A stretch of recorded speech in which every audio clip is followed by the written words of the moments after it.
Near encounters like this are more common with whales than one might anticipate. While the individuals in these videos escaped mostly unharmed, it's undeniable that they were mere meters away from becoming a whale's meal. The sheer enormity of a blue whale is challenging to grasp unless you've witnessed one up close. To provide some context, the blue whale holds the title of the largest creature on Earth. Its tongue alone matches the weight of an elephant, and it has the capacity to accommodate anywhere from 400 to 500 people in its mouth. However, the likelihood of one of these giants swallowing us is minimal due to their anatomy. Our concern should shift towards their smaller relatives, such as sperm whales.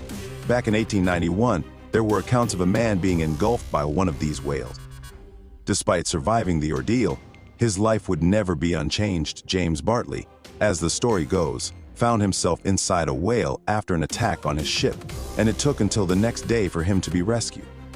The crew, upon killing the whale, promptly brought it aboard, slicing it open to unveil an unconscious yet surprisingly alive James Bartley.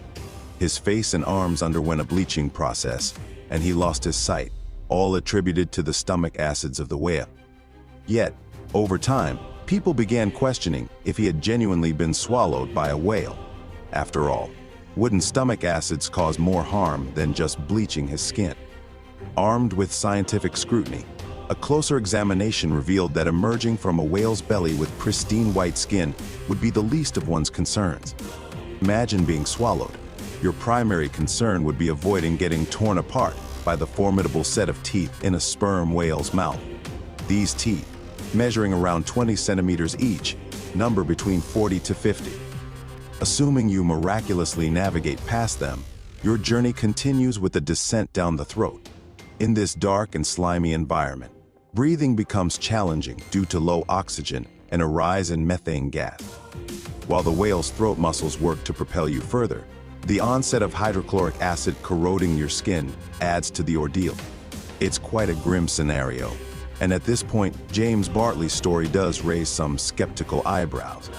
You're right, but where's the fun in stopping now? Moving on, you'd be deposited into the whale's initial and most substantial stomach. Your stay might be extended, but the silver lining could be some illumination from a couple of bioluminescent squids being consumed. Sperm whales have a fondness for neon flying squids. Appreciate the fleeting light display. As the journey ahead involves being tossed from one stomach to another, the acids breaking down nearly all of your body until you're reduced to a mere collection of bones, then unceremoniously expelled from the whale's anus. Indeed, it's safe to conclude that being swallowed whole by a whale and surviving to share the story is highly improbable. Apologies, James, but your tale from the 1890s doesn't quite hold up under modern scrutiny. Despite their immense size and formidable appearance, whales lack any inclination to consume humans. If they could communicate, they would likely emphasize this point. If you found this information interesting, feel free to like, subscribe, and share your thoughts in the comments.